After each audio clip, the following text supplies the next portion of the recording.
Hello everyone, Camilla here from Decodable Readers Australia. Today we begin our new series all around data and assessment. Now this series will take you through what data to collect, how to analyze your data, and most importantly, to respond to your data, how we provide the right instruction for our students and target their needs. Now, today I'm very excited because we have a guest presenter. We have Julie Scali, who is from Literacy Impact.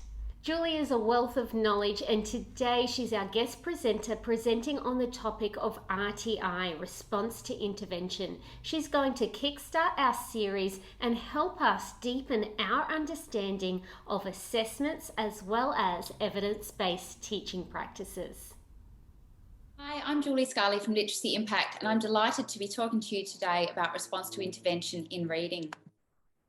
So what is response to intervention? It's also known as RTI or MTSS, or multi-tiered system of supports, or sometimes response to instruction. And it's a whole school framework that's both preventative and responsive to reading difficulties. It's a systematic approach to the provision of early intervention, because we know that with the earlier the intervention for students at risk, the better the outcomes for students. And it's based on a cycle of planning, teaching, reviewing, reflecting, and responding. And it's not a one-size-fits-all approach, and it looks slightly different in different schools. So there's 5 key components of RTI. The first is high quality evidence-based instruction that's aligned with the science of reading of what has proven to be the most effective in meeting students' needs. It's ongoing assessment and progress monitoring, tiered instruction, parental involvement, and also school-wide RTI approaches. So why is RTI so important? Because we know as educators, it's our responsibility to ensure that every child leaves primary school as an effective reader.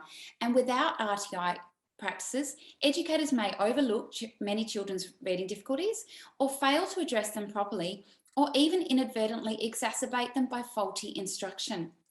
And we know this because most reading difficulties are preventable when high quality Tier 1 instruction is in place. And RTI potentially avoids lifelong consequences of a student's reading struggles. And it's a highly inclusive and responsive framework in addressing student needs, and it's proven to be highly effective with a 1.07 effect size. So let's talk about tiered instruction. In RTI, there's 3 tiers of instruction. The first being Tier 1, which is high quality evidence-based teaching at the whole class level. And this is a preventative and proactive approach. And Tier 2 is for students that, for whatever reason, the Tier 1 high quality instruction on a daily basis is not enough for those students. And so they're requiring additional small group support or intervention. And we're looking at about 15% of our students. For many students with this small group intervention, they'll respond beautifully to this support, and then will return to just doing the Tier 1 instruction and won't need that additional intervention. However, for some students, that Tier 2 intervention is just not enough, and they need increased in terms of the intervention and in terms of the frequency in a one-to-one approach. And this is highly intensive and usually of a longer duration. So how do the tiers look? So the first tier, Tier 1, is daily high quality evidence-based explicit teaching aligned with the science of reading for the whole class. It's based on high rigour differentiation in terms of support for students, including pull-aside groups to help students catch up. It's based on high expectations for every student, and teachers use formative assessment on a daily basis so they can adjust their instruction to meet student needs. We also use decodable texts in the early years that are aligned with a systematic phonics sequence to support students in the early years of learning to read. Tier 2 instructional intervention, as I mentioned, is usually for about 15% of students that are requiring additional small group intervention for perhaps 3 to 5 students, maybe 3 times 30 minutes per week. And the intervention is aligned to the specific subskills of reading that are contributing to their reading difficulties. And there are clear short-term targets and frequent progress monitoring of about every 3 to 5 weeks. And the aim here is to catch these students up and close the reading gap so they can just return to the Tier 1 instruction alone. In terms of Tier 3 instruction, we're looking at about 5% of our students, and these students require one-to-one intervention, also with a clear plan with specific targets, but these students will often involve a case management approach with our school psychologist to investigate any underlying learning disabilities such as dyslexia. And this intervention is usually of a longer duration, but with increasing progress monitoring, and we're looking at every week to 2 weeks. So in terms of ongoing assessment and progress monitoring, the first step is to have universal screening across the school. And this is a whole school process for assessing every student in the school 2 to 3 times yearly to provide a snapshot of the aspects of the specific reading subskills that we know contribute to a child being a successful reader. And it provides whole school data of patterns, of trends, and also focus areas required to upskill teachers and education assistants. In these assessments, there's usually predetermined cutoffs. So we know that the cutoff point is where we're identifying students at risk. And we often follow up this universal screening with Tier 2 additional assessments to pinpoint the specific reading subskills that could be contributing to a child's struggles. And data is promptly analysed with a response plan of action in place. So what are some suggested universal screening tools or sub-skills that we would look at for reading? The first we would look at is a speech and language screen in kindy and pre-primary, because we know that if a child has an underlying speech or language deficit, if we put things in place early in terms of referral and intervention, the outcomes are far greater. A phonemic awareness screener, perhaps in pre-primary, would be very recommended because we know phonemic awareness is a key predictor of reading success. A phonics and decoding screener, perhaps in late year 1, so that any students identified at risk in this screener would have a tier 2 intervention put in place at the start of year 2.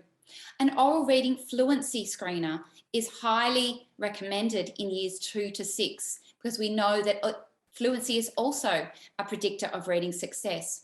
And we'd also be looking at a language and reading comprehension assessment from P to 6.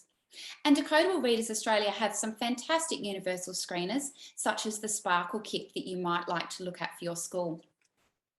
So in terms of ongoing assessment and progress monitoring in RTI, RTI is based on a culture of data-informed practice school-wide, where teachers effectively use formative assessment for flexible, responsive teaching within lessons. And there's a streamlined approach for data analysis. So teachers look at the data and they say, what is the data telling me? Why do we think this is so? And what can I or we do about it? And what plan can we put in place? And for students needing Tier 2 and Tier 3 intervention, there's clear intervention plans and their progress is closely monitored. So how do we involve parents in the RTI framework? A really lovely way to do this is to be providing simple guidance on strategies that they can implement in the home that's aligned with the science of reading. So for example, hosting literacy workshops, coffee afternoon teas, where students are inviting their parents to understand perhaps the top 5 things that they can be doing at home to be supporting their child with reading. Or home reading guidance. Parents love when they're told how they can listen to home reading most effectively, such as using the pause, prompt, praise approach. And upskilling to parents in understanding that when they're reading to children, when they're reading high quality literature, they're also promoting the language comprehension development for their child. And Decodable Readers also have a fantastic ebook for parents on their website that you might like to share with your families. Also for students, particularly in Tier 2 and Tier 3 intervention, we would have ongoing communication with our parents on their child's progress and with clear goals in mind, so the parents are a part of that process, and particularly with Tier 3 students, that strong case management approach and partnership. So where do I start? If you're just starting in your RTI journey in your school, first of all, I recommend you familiarise yourself with all of the components of RTI and identify across your school what areas you may be doing well already. Because what we find in schools, there's usually elements of RTI that are going really well, and quite often it's just a few tweaks that will make all the difference for your student outcomes. And the first thing I would say to focus on is always focus on your Tier 1 instruction first. If you do not have high quality evidence-based instruction across the whole school, then you are always going to have students slipping through the cracks, and you are always going to have a tier 2 problem. So we always have to fix that tier 1 instruction first. And ensure that your assessments and intervention approaches and programs are in line with evidence of what has been proven to make the greatest impact.